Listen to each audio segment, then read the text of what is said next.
Yo, what is up guys, welcome to a new video. Today I'm gonna give you 5 tips to start in a new genre. Some months ago I did a video about making a bass house drop in just 10 minutes and I said that if we reach 300 likes on that video, I will make a video giving you some tips to start in new genres. And well, you gave more than 1,000, so I owed you this video and here you have it. The tips I'm gonna give you are some of the things that I do when I want to try a new genre or when I want to make some challenge like the bass house one or the lo-fi one, that are genres that I've never tried. So to be able to make those challenges, I do the tips that I'm gonna show you today. And I also want to say that if you didn't know, the winners of the one day remix competition got announced. So if you didn't know them, just check this video. I also review 10 awesome remixes, so maybe those reviews can help you. And with that being said, don't forget to leave a like and subscribe if the tips I'm gonna tell you help you. And also don't forget to follow me on Instagram, because sometimes I do Q&As, I give you tips and talk with you, and well, these kind of things.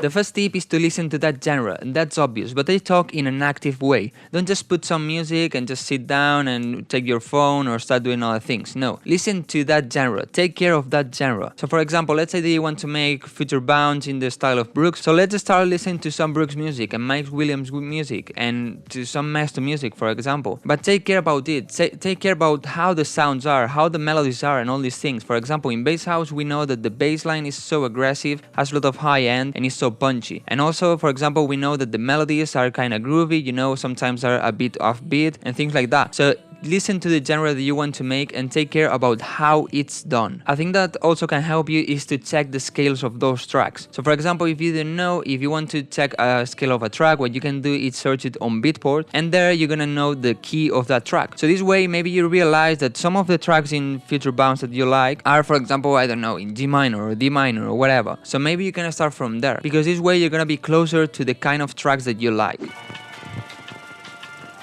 The second tip is related to the first one, and is to take tracks that you like and put them as reference in your DAW. Now what you have to do is start taking care about the arrangement of it. So for example, in FL Studio, if you are in the playlist and you press Alt-T, you're gonna create a mark on the playlist. So this way you can start putting an arrangement that track that you have as reference has. So for example, you're gonna realize that first you have the intro, then you have directly the build-up and then the drop, or maybe you have a short breakdown and then the build-up and then the drop, or the way that created that track. I recommend to have 2 or 3 tracks as reference, because this way you're not gonna be copying that much the track that you have as reference, and maybe you can combine the arrangement of them and the ideas of them, and this is also gonna help you to make it a bit more unique. Of course, the arrangement is not the best thing to make a unique track, because most of the tracks have the same arrangement.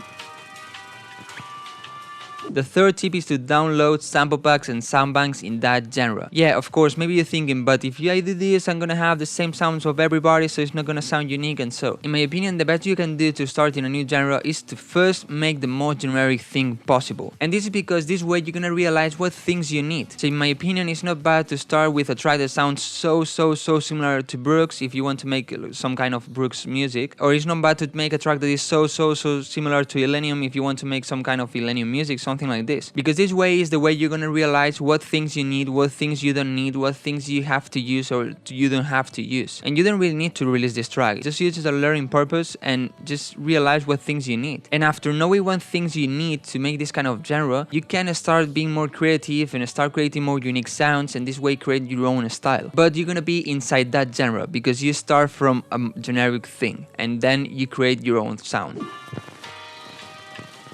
The tip number 4 is to remake songs that you like. So if we continue in the example of Brooks and Future Bounce, let's say that you like a lot, like I do. So take that track, put it as reference in your DAW. As I said in the tip number 2, copy the arrangement so you know what arrangement that track has, if first has a breakdown, if that goes directly to the build-up or whatever, how long is the breakdown, how long is the drop and all these things. Then try to download some sample packs and sound banks and sound similar to it. I'm sure that there are gonna be some sample packs and sound banks out there that say that this is the Brooks style or the artist that you like, and try to remake, the way you want to call it, that track. This way you're gonna know first what kind of sound, second what kind of arrangement, third you're gonna start creating a sound that is more similar to that one. So you're gonna know how to make that genre. Of course it's gonna be generic, of course you're gonna be copying, but you don't need to release this. Well, you shouldn't release this, it's just for a learning purpose, you know. But this way you can understand a lot more this genre.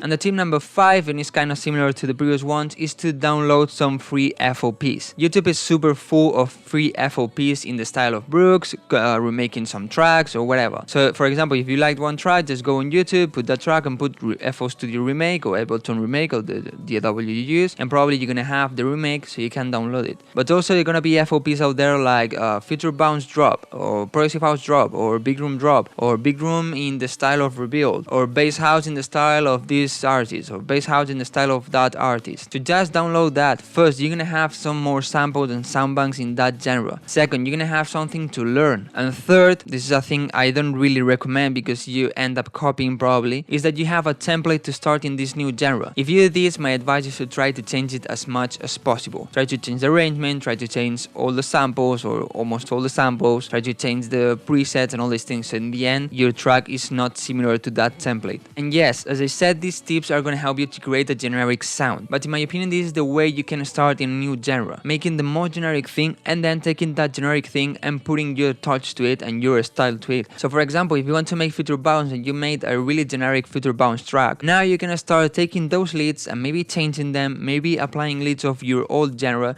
So let's say that you used to make Progressive House, so maybe try Progressive House leads on that Future Bounce track. Maybe it helps, maybe it works, and this way you create a more unique sound. Or if you like a lot, for example, hardstyle, or you made hardstyle, maybe try to apply those really huge reverbs on Future Bounce. Maybe it can work, and this way you start creating your own unique sound inside that genre. That's the thing. So well guys, these are some of the things that I do when I want to start in a new genre. For example, these are some of the things that I did to make my VIP remix of Here Tonight, that I call it the Progressive House or however you want to call it, I don't care. I listened to some of that music, I took care about what kind of sounds it could work on that genre, but I tried to add my touch to it, so in the end it doesn't sound that generic. And also are some of the things that I do when I want to try a new challenge. So guys, I hope these easy 5 tips help you to start in new genres and to try new things, but as I said, always after trying the more generic sound, try to adapt it to your style and try to make it more unique and be more creative with it. So if this video helped you, don't forget to leave a like and subscribe so you don't miss any tutorial or anything related to the music industry and how to be an artist and all these things. Thank you so much for watching, and guys, see you in the next video.